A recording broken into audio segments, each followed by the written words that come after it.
Quer ver um momento fácil para falar de Jesus? É esse daqui. Sabe por quê? Eu estou numa igreja, aqui pressupõe-se que é para falar de Jesus realmente, mas agora quando eu estou lá fora, quando o bicho pega, será se é oportuno? É disso que ele está falando. Abra mão do teu conforto interno, cara. Você precisa anunciar.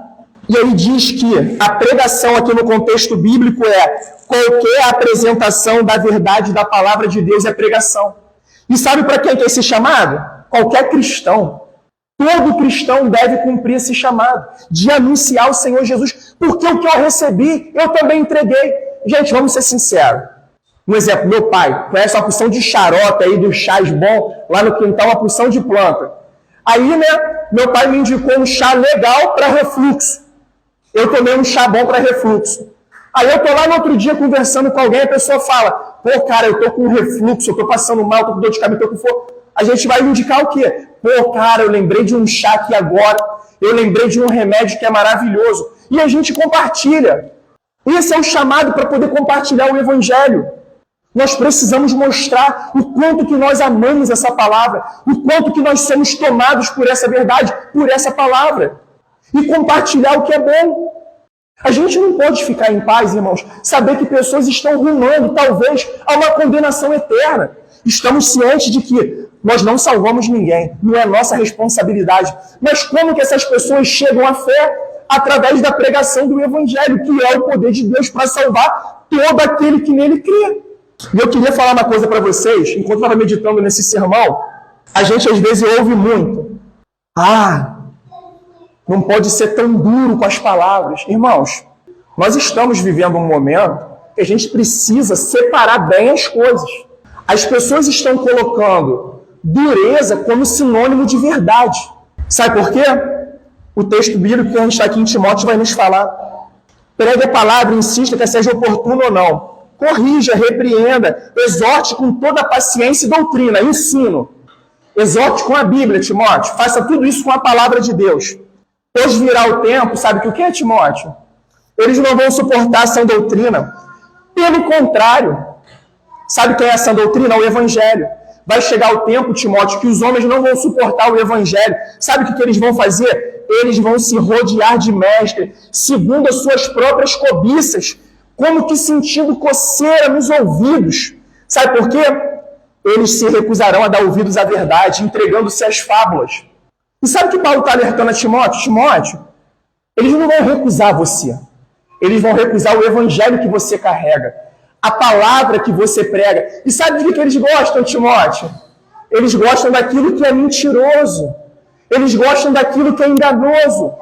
Sabe o que eles querem, Timóteo? Talvez um ambiente, sabe, com uma luz bonitinha, com tudo muito montadinho, para poder mexer com as tuas emoções. E vão tirar o foco da verdade. E sabe o que está acontecendo aqui? Paulo não está falando que isso é apenas culpa de falso pastor, falso mestre e falso profeta. Isso é culpa do povo também. Sabe qual é a condenação do falso crente? É o falso pastor, é o falso profeta, é o falso mestre. Já ouviu esse ditado? Juntou a fome com a vontade de comer? É o que está acontecendo aqui, Timóteo. Essas pessoas, elas querem fábulas. Elas querem ouvir mentiras. Elas querem ouvir outra coisa que não seja o Evangelho. E aí sabe o que acontece? Chegam os aproveitadores, chegam os oportunistas. E uma coisa vai casar com a outra. E sabe o que eles vão estar vivendo ali? Qualquer coisa, menos o Evangelho de Jesus Cristo. Mas só que nós, que somos da verdade, nós amamos a verdade. Nós que andamos na luz, a gente anda na luz assim como Jesus andou. A gente ama a verdade. A gente não confunde verdade com dureza. Sabe por quê? Quem é a verdade, irmãos? Quem se auto-intitulou como a verdade? Jesus. Está compreendendo que tudo é dele, por ele, para ele. Tudo retorna para Cristo. A nossa pregação, a igreja, tudo ela precisa ser cristocêntrica. Só tem espaço para ser honrado ao Senhor Jesus. E nós precisamos guardar isso. A ordem de Jesus não finaliza e ela não tem como objetivo final o id, mas é fazer discípulos. E a gente está chegando no momento de aprofundar isso. Eu só quero que junto nós compreendamos o que é pregar, o que é o chamado à pregação. A pregação não é apenas esse momento. A pregação é a minha vida. Mas calma aí, é com palavras também, tá? O evangelho... Existe meia verdade no reino de Deus, irmãos? Não. Porque a Bíblia diz que o teu sim seja sim e o teu não seja não. Aí a gente ouve de vez em quando, e inclusive o pessoal atribui essa frase a São Francisco de Assis. Mas tem muitos teólogos que dizem que isso é um erro. Mas vocês vão conhecer qual é a frase. Pregue o evangelho. Se possível for, use palavras. Sabe quem trouxe isso para a igreja? O diabo. É claro que a nossa vida precisa ser um testemunho daquilo que eu prego. Mas o evangelho não se prega só com testemunho. O evangelho ele é pregado com palavras. O evangelho ele é anunciado com palavras. O evangelho é uma pregação lógica, racional, que mexe com as nossas emoções, que sabe que nos invade. Como Davi falava, mexe com as nossas entranhas, o rim. Isso tudo é quando ele fala ligado às emoções. Isso é o que o evangelho faz. Mas o evangelho é o poder de Deus para a salvação de todo aquele que vai crer no evangelho. E eu queria abordar com vocês aqui algumas dificuldades, alguns desafios ao discipulado. Sabe qual é um grande desafio ao discipulado? A ausência de evangelização. É a igreja que o que eu recebi, eu também não entreguei. E nós precisamos entregar o evangelho. Essa é uma dificuldade de evangelização. Outra dificuldade, as pessoas até saem para poder evangelizar. Jesus te ama. Ó, Jesus te ama. Ó, ele tem um plano na sua vida. Ó, Jesus te ama. Ó, Jesus te ama. Uma vez eu vi um pastor pregando, foi muito interessante. Ele falou, irmãos, eu fico pensando o seguinte. Tá o cara lá, de repente, né, no tráfico, ou uma moça na prostituição, e tá ela ali, ai, me dá um sinal, me manda mais clientes. Aí a pessoa chega, ó, Jesus te ama, vai dar tudo certo na sua vida, isso é o evangelho. A mulher vai achar o quê? Ah, é o sinal que eu precisava. Vai dar tudo certo. Eu posso seguir nessa vida de pecado. Não é isso. É claro que Jesus nos ama. E não há ninguém que nos ama como Jesus nos ama. Porque Deus é amor. Isso é uma baita verdade, sabe, irmãos? Eu não estou querendo fugir disso, não. Mas isso não é evangelho. As pessoas precisam saber que elas são pecadoras, que elas são devedoras do Senhor. Isso é só um exemplo. Terceiro ponto, que é uma dificuldade ao discipulado. Somente evangelização. Sabe o que acontece? A gente prega o evangelho, a pessoa ela é convertida pelo Espírito Santo, mas não termina aí não, irmãos. E o que eu estou falando para vocês é por experiência pessoal. Uma vez, por experiência pessoal, um grupo de irmãos que estavam saindo do batismo, nós oramos ao Senhor e pedimos irmãos maduros na fé para poder acompanhar esses irmãos que estavam saindo do batismo. Né? Homem com homem, mulher com mulher, no sentido de quê? De discipular. Porque quem é o discípulo? O discípulo é aquele que quer se tornar semelhante a Jesus, mas ele também ajuda pessoas a se tornarem parecidas com Jesus. Mas só que cuidar de gente dá trabalho. Amar pessoas dá trabalho. Sabe o que aconteceu? No início aconteceu, foi bonito. Com um mês, tudo pulverizou. Por quê? A gente não está compreendendo essa responsabilidade do que é discipular. Discipular é botar do lado. E quanto custa amar, não é mesmo, irmãos? Quanto custa amar? Seja amar uma esposa, amar um marido, amar filhos, amar a Deus. Jesus falou, aquele que quiser vir após mim, ele precisa calcular o preço de me seguir. Ele precisa, e nós estamos fazendo isso a todo instante, não é mesmo? Um exemplo, a gente saiu de casa para vir para aqui. A gente calculou a rota que nós viríamos, a gente calcula a velocidade que a gente passa em determinado lugar. A gente vai no mercado comprar alguma coisa. Se a gente levou uma quantia específica de dinheiro, a gente não está ali o tempo inteiro calculando. Ó, preciso saber se isso aqui vai dar dentro dos 100 reais. E se eu pegar isso daqui, vai ultrapassar. Deixa eu pegar uma marca mais inferior. Pô, a gente não está fazendo isso. E nós precisamos fazer isso com relação ao Senhor. Calcular o quanto que custa segui-lo, o quão maravilhoso que é segui-lo. Outra barreira ao discipulado. Igreja com cara de empresa. Igreja é igreja, irmãos. Empresa é empresa. Aqui nós não somos simplesmente números numa planilha. Nós não podemos nos enxergar como um rol de membro. Nós somos pessoas que fomos chamadas a amar e cuidar uns dos outros verdadeiramente. Está compreendendo agora, com um pouco mais de profundidade, o que significa ir fazer discípulos? Ir fazer discípulo, não, mas eu faço parte do evangelismo da igreja.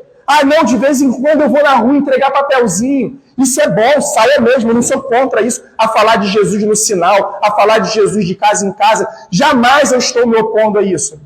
Mas qual é o evangelho que nós estamos anunciando? Se eu vou entregar a Cristo, eu preciso ser cheio de quê, irmãos? De Cristo. Como que eu vou colocar água no copo de Viviana se meu copo estiver vazio? Aqui um exemplo. Eu não consigo. Eu só consigo derramar água no copo dela se meu copo tiver água. E se meu copo tiver pela metade, quanto de água que eu vou conseguir colocar no copo dela, irmãos?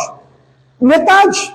Mas se meu copo estiver cheio e eu for virar tudo lá, eu vou encher o copo dela, se for da mesma porção. Nós precisamos estarmos cheios para a gente poder dividir. E eu queria dizer uma coisa para vocês, sabe, meus irmãos? Sabe aonde que começa o discipulado? Na igreja local. Eu falo isso com total segurança aos irmãos e eu quero explicar o porquê. Como nós estávamos falando na escola bíblica. O discipulado ele começa através da igreja local. Por quê? Na igreja local, nós vamos entendendo com um pouco mais de profundidade e exatidão a palavra de Deus. E isso nos auxilia como uma ferramenta para as nossas devocionais em casa. Para a gente poder conseguir compreender melhor o texto bíblico. Um exemplo, se eu sei que Deus é bom, e não vem nada de ruim de Deus. Aí tem pessoas que às vezes estão lendo o Antigo Testamento, aí diz que Deus ordenou matar. Aí a pessoa fica em dúvida. Mas calma aí, Deus é bom ou não é? Você já vai ter certeza de que Deus é bom. Você vai buscar compreender de uma forma melhor aquele texto. E sabe o que é teologia? Às vezes a gente acha que teologia é assunto de universidade, é assunto de faculdade. Não! O que nós estamos fazendo aqui nesse exato momento é teologia, sabia, meus irmãos? A diferença é que lá é no nível acadêmico. Mas eu preciso confessar a vocês, tá? Eu prefiro 1000 vezes mais a teologia que brota da igreja local. Sabe por quê? É uma teologia que brota do dia a dia.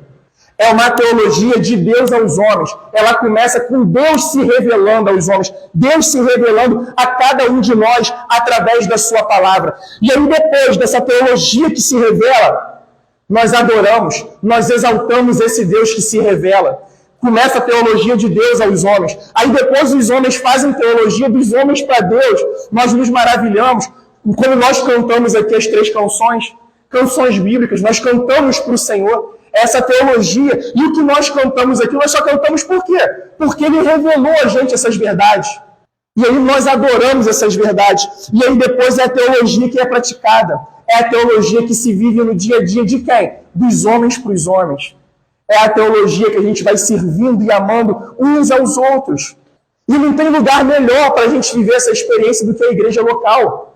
Até porque o Senhor escolheu as igrejas locais. Não é à toa, vamos pegar Apocalipse. A carta, as 7 cartas. A quem que ele destinou? A igrejas locais. Sabe? E é a partir da igreja que a gente consegue desenvolver. Desenvolver o quê, irmãos? A ideia de quem é Deus. Do Deus que se revela, do Deus que se mostra, do Deus que se descortina aos homens. E entrando aqui um pouco mais nessa questão do discipulado, se vocês quiserem voltar lá ao texto de Mateus, podem voltar, tá, irmãos? Mateus capítulo 28. Eu não sei se vocês lembram, o Evangelho, segundo Mateus, ele começa fazendo uma afirmação de que Jesus ele era da linhagem real de Davi. E olha como é que Jesus finaliza esse Evangelho. Toda a autoridade me foi dada no céu e na terra. John Knox diz o seguinte: foram-lhes dados o céu e a terra para que ele fizesse com eles o que quisesse. Lembra lá, Jesus sendo tentado no deserto? Ali o nosso adversário foi oferecido a ele que ele seria Senhor sobre todos os reinos da terra. E Jesus poderia encurtar o caminho. Mas qual o caminho que Jesus preferiu? O caminho da morte, para que hoje nós tivéssemos vida. Jesus ele compreendeu que antes da coroa de glória, ele precisava tomar sua própria cruz. E seguir quem? Seguir ao Pai. Seguir a vontade do Pai. Lembra a oração dele de sofrimento lá no jardim, no Getsemane, ou no Getsemane? Pai, se possível for, afasta de mim esse cálice, mas que seja feita a sua vontade. Que seja feito conforme o Senhor já me designou desde antes da fundação do mundo. Eu quero ir para essa cruz. E você lembra como é que Jesus fazia os seus discípulos? Vida na vida. Jesus separou 12. Para quê? Para que esses 12 pudessem compartilhar da vida dele, pudessem viver a vida dele, e que para depois pudessem continuar a obra dele. Para Jesus, o maior e mais importante é aquele que serve. Como diz João 12, 26, se alguém me serve, siga-me, e aonde eu estou, ali também estará o meu servo. E se alguém me servir, meu Pai o honrará. E aí eu quero dizer para vocês, irmãos, quando o Senhor Jesus fala isso, ele não está falando de cargos, não. Eu não vou te honrar com lideranças na igreja. Eu vou te honrar com o privilégio de você ser meu discípulo, de você caminhar comigo, de você experimentar de uma intimidade comigo, de você se relacionar comigo. Há coisa melhor, irmãos, nesse mundo do que Jesus Cristo. Há algo maior do que o Evangelho. É disso que ele está falando. É essa promessa que ele está nos fazendo. E como nós falamos, o texto do Getsemane, o maior exemplo de submissão que nós temos na história é Jesus Cristo. E quem é o discípulo verdadeiro? É aquele que se submete. A gente vê muita nome de conferência, de congressos, muita ênfase em ide, mas o fazer discípulos. Esse é o grande objetivo do ir. É fazer discípulos. É nós fazermos com que pessoas também elas passam a reproduzir a vida de Jesus nas suas vidas. Mas só que no reino de Deus, tá, irmãos? Não funciona aquele ditado, não. Faça o que eu falo, mas não faça o que eu digo. Muitas pessoas não estão rejeitando o evangelho, sabia disso? Muitas pessoas estão rejeitando os evangélicos. Sabe por quê? As nossas pregações, o que nós anunciamos, não está casando da maneira que nós nos portamos. Vamos dar um exemplo disso? Os fariseus. Jesus falando para eles, corrigindo, e eles falando, eles tendo como pai Moisés. Nós somos filhos de Deus. Nós fazemos a vontade de nosso pai Moisés. Nós somos filhos de Abraão. E aí o Senhor fala para eles, mas vocês são, na verdade, filhos do diabo. Vocês se comportam como filhos do diabo. E aí é uma outra questão importante para a gente. Só faz discípulo de Cristo quem é discípulo de Cristo.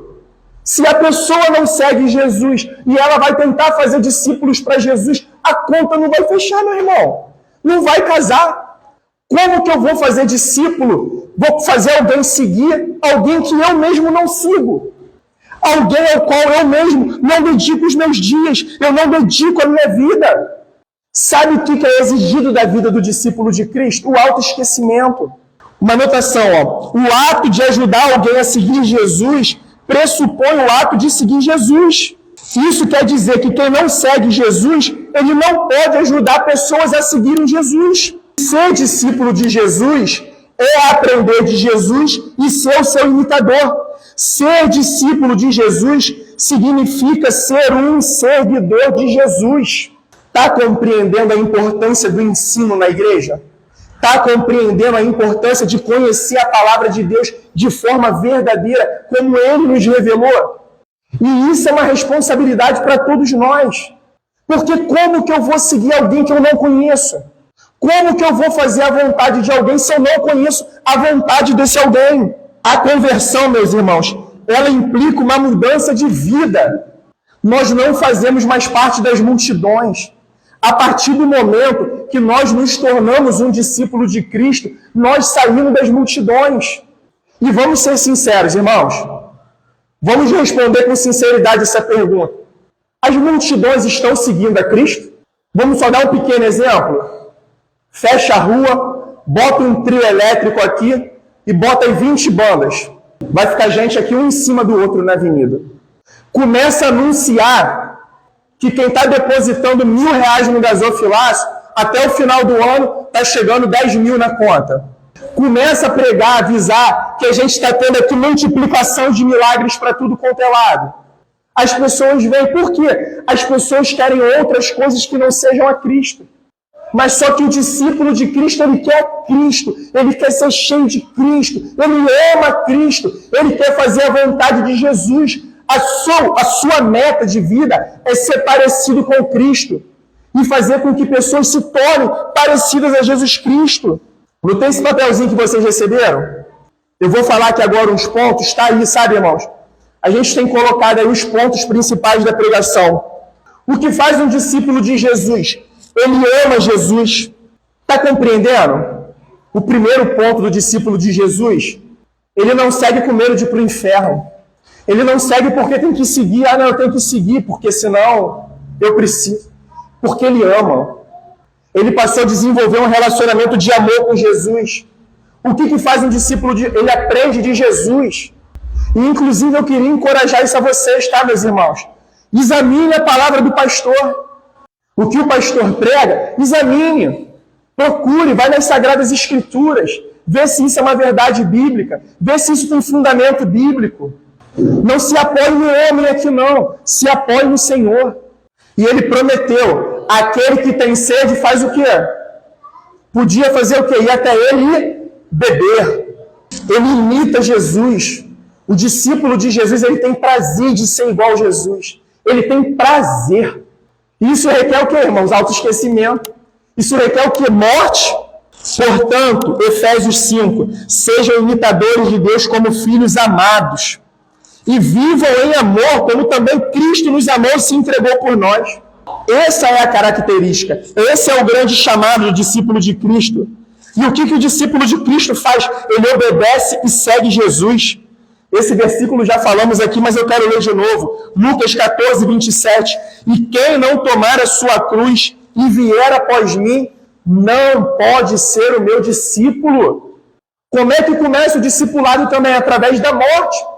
E vocês estão feras nessa frase. No reino de Deus, com Jesus Cristo, a morte tem cheiro de vida.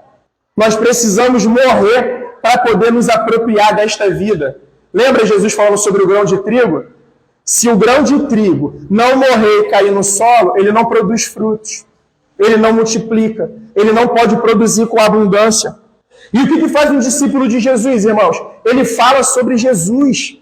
O discípulo de Jesus, ele não vai chegar lá para poder falar do pastor. Ai, gente, o pastor Léo é uma bênção. Ele não vai chegar lá com um manual da Igreja Atos. Ai, a Igreja Atos é uma bênção. Ele vai falar de Jesus Cristo. A igreja, irmãos, é um movimento natural de quem ama Jesus. Ele quer estar em comunhão com os irmãos. Mas igreja não salva. Quem salva é o Senhor Jesus. Pastor não salva. Só tem um pastor que salva. É o Supremo Pastor. É o pastor com P maiúsculo. É o bom pastor de João 10. E o discípulo de Jesus, irmãos, o que ele faz? Ele convive com outros discípulos. Não deixemos de nos congregar, como é costume de alguns. Ainda mais agora que vocês veem que se aproxima o dia. Que se aproxima o grande dia. Está compreendendo, meus irmãos? A gente está em 3 versículos. Está compreendendo a profundidade de ensinamentos? A profundidade de coisas as quais o Senhor Jesus quer nos falar, ao qual Ele nos comunica através da sua palavra. E aqui mais cedo, o nosso irmão Roger expondo, o capítulo 19, de Lucas, a gente viu lá a parábola das minas. O que significa isso, irmãos? O Senhor Jesus tem nos confiado diversas coisas, sejam elas espirituais ou materiais, mas tudo para a glória dele. E vai chegar o dia que nós nos apresentaremos diante dele. Então, quando ele nos chama para poder ir fazer discípulo, isso está incluso. Ele vai perguntar, olha tantas coisas que eu confiei a vocês e tenho confiado. O que vocês têm feito com aquilo que meu pai tem confiado a vocês? Com aquilo que eu confiei a vocês? O termo grego para discípulo no Novo Testamento, ele significa mais do que aluno ou aprendiz. Na verdade, um discípulo é um seguidor. Alguém que se lança completamente aos ensinamentos de outro, tornando-os seu exemplo de vida e conduta. Irmãos, vocês compreendem comigo esse chamado de Jesus? De ir fazer discípulos, amém? Vocês creem nisso? Eu creio tanto que, olha, tem uma porção de prova viva disso. Se hoje nós somos discípulos, porque em algum momento homens confiaram e creram nessa palavra. Homens foram cumprir essa missão. Mas qual é a fonte do discípulo? Para ficar bem claro aqui para a gente. É o pastor? é a denominação, é quem? É Jesus Cristo. Está compreendendo a importância do discípulo buscar o Senhor todos os dias, na palavra, elevando os nossos pensamentos, orando ao nosso Deus. O chamado não é para ser discípulo aos domingos, às terças-feiras, em algum momento do dia. O discípulo é aquele que se envolve com o seu Senhor, com o seu Mestre, todos os dias, a todo tempo. Isso fica claro na vida dos 12. A gente viu que um ali era o traidor, que um ali ia se comportar como filho do diabo. Mas você viu como é que Jesus fez com eles? Vida na vida. E isso não mudou. O que Jesus quer fazer conosco é a gente vida na vida de Jesus. Jesus foi bastante explícito sobre o custo de segui-lo. O discipulado requer uma vida totalmente comprometida. Mateus 16, 25. Pois quem quiser salvar a sua vida, a perderá. Mas quem perder a sua vida por minha causa, esse a achará. Irmãos, discípulos que deixam de seguir Jesus, eles vão deixando de se parecer com Jesus. Lembra que Jesus falou sobre o sal? Se o sal se tornar insípido e sem sabor, o que acontece? Não tem como temperar. E aí o texto termina falando que ele faz o quê? Lança fora. É descartado.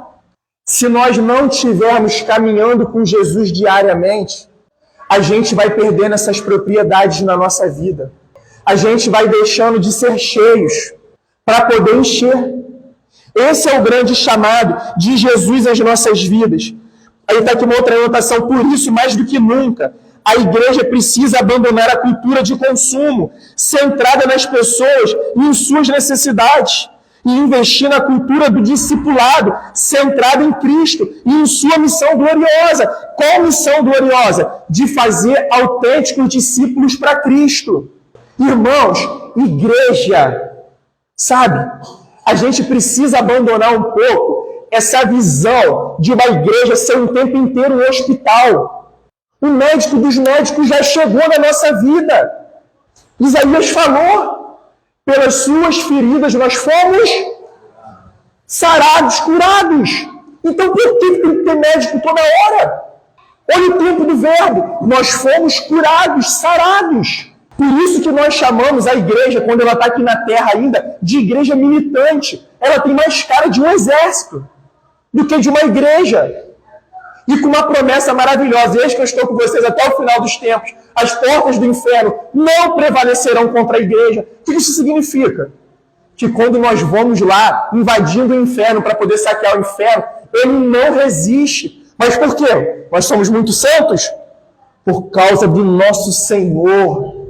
Filhinhos, tenho vos dito estas coisas, porque vocês já venceram o maligno. Percebam o tempo do verbo. Vencerão. Mas você precisa estar como? Enxertado na videira verdadeira. A gente precisa estar com Cristo. Se nós não estivermos nele, nós vamos perder.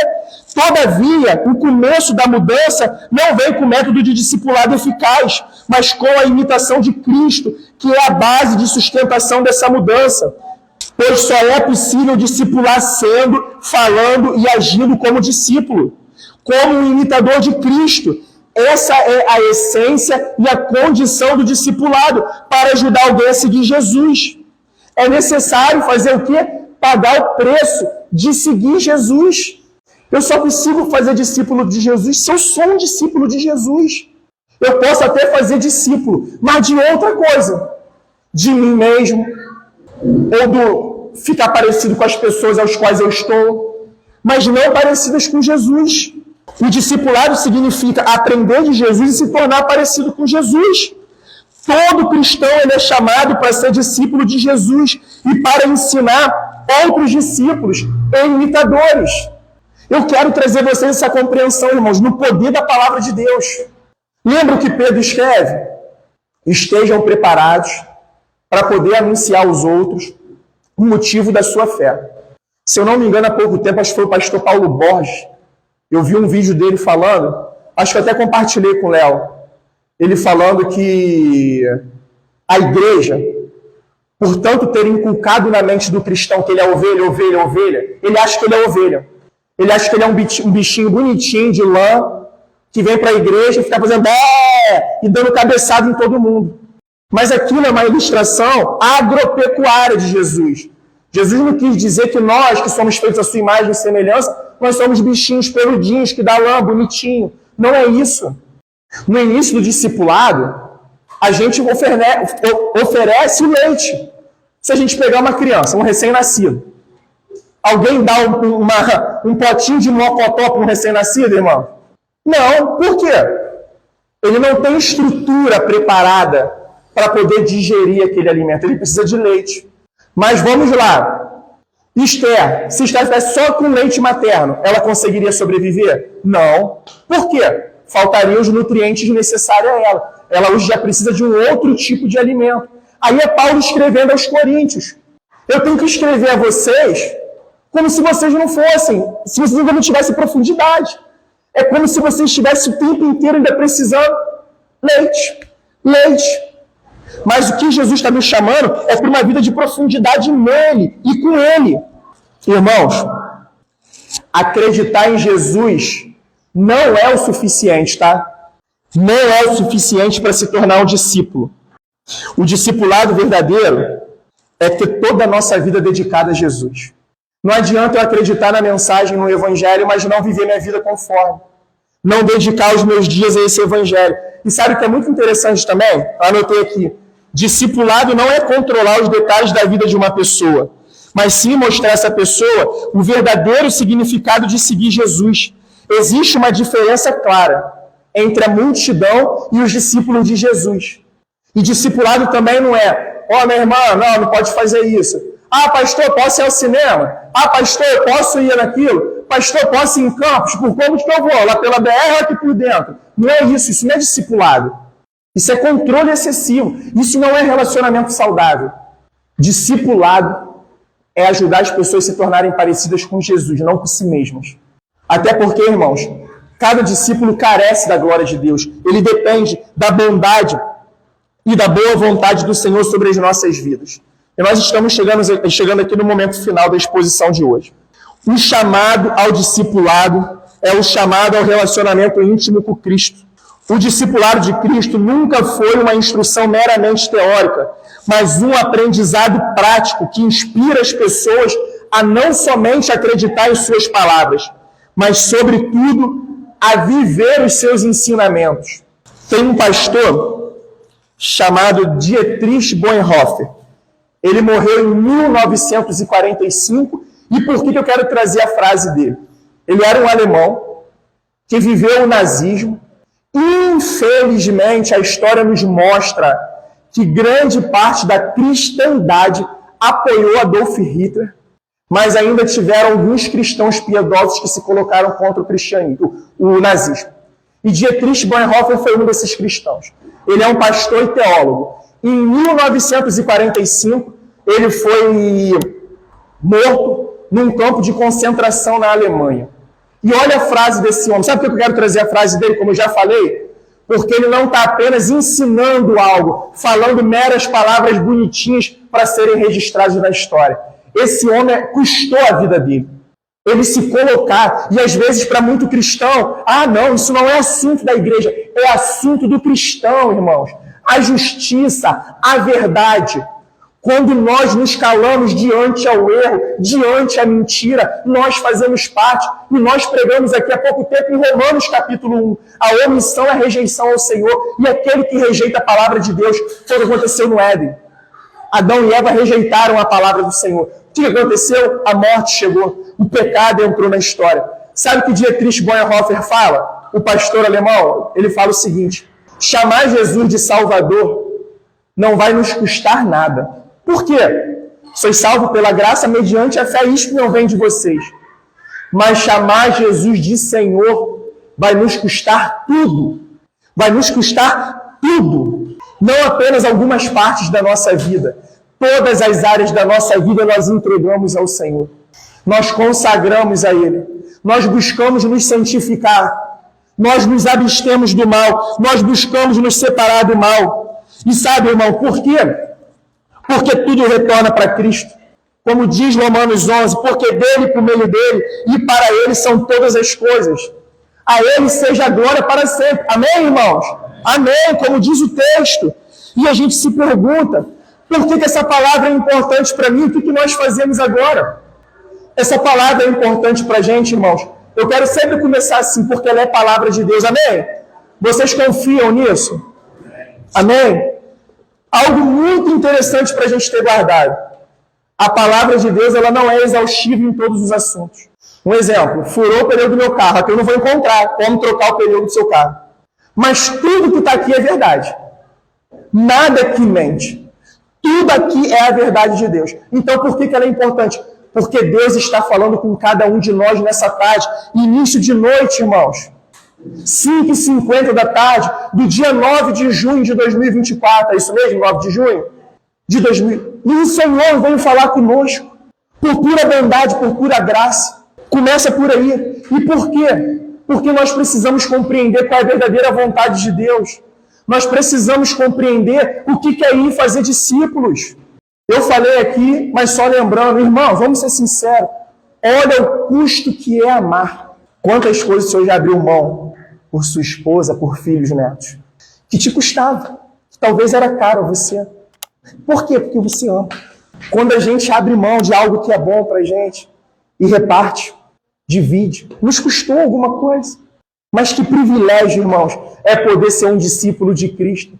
Que privilégio é ajudar pessoas a se tornarem parecidas com Cristo. O discipulado, irmãos, ele tem essas duas visões que não se separam, tá? A primeira visão do discipulado é eu me tornando discípulo de Cristo. E o segundo passo é eu ajudando pessoas a se tornarem discípulos de Cristo. E tu não precisa de um púlpito para isso. Nós temos vizinhos, nós temos a nossa família, nossas crianças, netos, adultos, anciãos que ainda não conhecem a Cristo. Colegas de trabalho, colegas de faculdade, de colégio. Enfim, e talvez para você que ainda não lançou sua vida completamente no Senhor, sabe? Que ainda não compreendeu isso, que eu preciso morrer, mas morrer mesmo. Morrer mesmo. Esse é o dia. Sabe o que é isso, irmão? Isso é graça. Isso é favor imerecido, isso é a bondade de Deus nas nossas vidas. O Senhor reuniu aqui um bando de pecadores para poder se revelar a gente, para poder vir nos amar, como nós falamos no início. Olha que coisa maravilhosa, irmãos. Deus se revelou a nós através da sua palavra. Deus colocou canções em nossas bocas para que nós pudéssemos cantar a Ele. O Senhor colocou orações, irmãos, nas nossas bocas e nas nossas mentes para que nós pudéssemos orar, clamar, interceder a Ele. Deus vem no culto, Ele é o Senhor do culto. Ele está aqui conosco. Isso não é frase de efeito, não. É esse Deus que prometeu, e eis que eu estou com vocês até o fim dos tempos. Toda a autoridade foi dada a Ele, Ele mandou a gente ir, batizar essas pessoas, ensinando elas a guardar a palavra de Deus. Isso é o discipulado, irmãos. Guardar as palavras. Jesus não falou ensinando elas a se arrepiar. Não tem problema nenhum com se arrepiar no culto, com se emocionar no culto. Quantas vezes eu me emociono? Quantas vezes eu me emociono com o Senhor, eu e o Senhor? Mas eu não condiciono a presença do Senhor a isso. A presença do Senhor é condicionada pela sua palavra. Pelo poder do Espírito Santo que penetra essa palavra nos nossos corações. Uma frase que eu li, e eu coloquei no papelzinho para vocês, e eu queria que vocês guardassem essa frase, como eu estou buscando guardar no meu coração. Nunca esqueçam que sempre há alguém que está aprendendo a seguir Jesus e está observando você. Sabia disso, irmãos? Sabia que a nossa vida é tida como exemplo para outras pessoas? E vou além, tá? Pessoas às quais a gente nem sabe que nos observam, mas que talvez saibam um pouco da nossa história, da nossa vida, e vê a transformação de Jesus, e a gente se torna referência para essas pessoas. Olha que honra, olha que privilégio, mas olha que grande responsabilidade. Eu queria encerrar com a palavra de Deus, e vocês conhecem demais esse versículo, que está lá em Gálatas. Se não quiserem abrir, não tem problema não. Está em Gálatas capítulo 2. Essa frase, se a gente pudesse, tinha que ter um quadro dentro da nossa casa grandão, ou a gente colocar uma faixa no nosso quintal com esse versículo, para a gente estar meditando nesse versículo, sabe? Está pedindo a Deus, Senhor, me ajude. Me ajude a bradar isso com toda a verdade, em espírito e em verdade. E a palavra de Deus diz: logo já não sou eu quem vive, mas Cristo vive em mim. Esse compreendeu o discipulado. Logo já não sou eu quem vive, mas Cristo vive em mim. E esse viver que agora eu tenho na carne, eu vivo pela fé no Filho de Deus. Eu sei que Ele está comigo até o final dos tempos, até o último dia. E eu vou procurar ser fiel e obediente a esse Senhor maravilhoso, que me amou e que se entregou por mim. É muito amor, irmãos. Como canta, eu acho que é Ana Paula Valadão, se a graça é um oceano, nós estamos o quê, irmãos? Estamos afogando. É muito amor, é muita bondade. Louvamos a Deus por sua maravilhosa palavra. Louvamos a Deus porque Ele é Senhor, porque Ele é fiel. E eu queria pedir aos irmãos que se colocassem de pé nesse momento. Meus irmãos, eu queria falar para vocês da alegria que é ter vocês aqui, né? E eu acredito que o Senhor se alegra muito em ver o seu povo reunido, sabe? E eu quero falar isso para vocês, sabe? Continuem amando ao Senhor. Continuem amando a palavra de Deus, sabe? Essa palavra que é verdadeira, sabe? E conhecereis a verdade, e ela fará o que com a gente? Ela nos libertará, sabe? Ela vai tirar todo o jugo de escravidão, todo o peso dos homens, todo o peso do pecado, sabe, irmãos? E aquele que ama o Senhor é aquele que se santifica ao Senhor, é aquele que se abstém do pecado. Mas por quê? Porque ele ama o seu Senhor, porque ele compreendeu a dimensão, a profundidade, o tamanho que é esse amor que nós somos amados. E ele se lança esse amor. E porque ele muito é amado, ele quer dividir esse amor, ele quer repartir.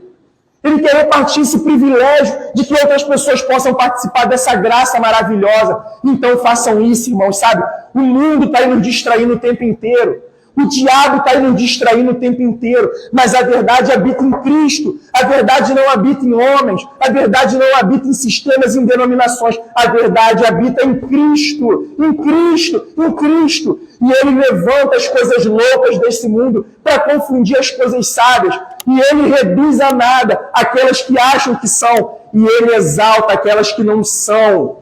Ele transforma as coisas que não são. E transforma o quê? A sua imagem e semelhança. Para quê? Para que Ele seja glorificado. E que a partir disso nós façamos a sua vontade. Amém, irmãos? O discípulo é aquele que ama, é aquele que aprende, é aquele que obedece, é aquele que obedece a Jesus, é aquele que ensina sobre Jesus, é aquele que está impregnado de Jesus, é aquele que quer encher o copo todos os dias. Lembra o salmista? E o meu cálice transborda. Vamos orar? Pai amado, nós te louvamos por essa palavra maravilhosa, que é a sua palavra, é a palavra do Senhor. O nosso privilégio, o nosso deleite é poder te ouvir. E nós pedimos ao Senhor nesse momento, nos ajude a guardar essa palavra em nosso coração, na nossa mente. Eu posso inundar os nossos dias, a nossa vida, que nós possamos ser cheios do Senhor, que nós possamos amar e imitar o Senhor. Nos ajude a pregar, a anunciar esse Evangelho. Nos ajude, Pai, a fazer discípulos para o seu Filho amado, para o nosso Cristo, para o nosso melhor amigo, aquele que se entregou por nós. Pai amado, nos ajude a nós nos afastarmos do pecado. Nos ajude nós a nos santificarmos, Senhor. O Senhor conhece a luta de cada irmão, de cada irmã, de cada família. Que o Senhor possa se fazer presente, que o Senhor possa nos ajudar. Santifica-nos na verdade. A Tua palavra é a verdade, Senhor Jesus. Senhor Deus, faça essa boa obra em nós, através de nós. Nós nos deleitamos no Senhor. Nós nos deleitamos nos Teus ensinamentos, Pai. E eu te peço, fortaleça cada vez mais, Senhor Deus, a vida dos meus irmãos, a família dos meus irmãos, a minha vida, a minha família, Senhor, e que nós possamos ter prazer, Pai, Senhor Deus, a poder te buscar. E o Senhor prometeu que estaria conosco até o final dos tempos. E o Espírito Santo, se há alguém aqui que ainda não foi convertido, que ainda não foi salvo pelo Senhor, nós clamamos ao Senhor, faça essa boa obra. Se não for agora, Senhor, continue penetrando essa palavra, tudo que as pessoas já ouviram, e que elas possam reconhecer o Senhor. Abre os olhos, Senhor Deus, dê visão, Pai, abre os ouvidos da audição, meu Pai amado. Muito obrigado, e como nós oramos no início, essa obra é sua, Senhor Jesus. Ela é para glorificar o Teu santo nome. E nós continuamos orando ao Senhor. Acrescente aos salvos, acrescente os salvos. e que o teu nome seja glorificado e exaltado acima de todo nome, porque exaltado é o teu nome. Aleluia! E assim oramos no nome poderoso, no nome santo, do justo, do nosso Senhor e Salvador, Jesus Cristo. Amém, amém. Glória a Deus.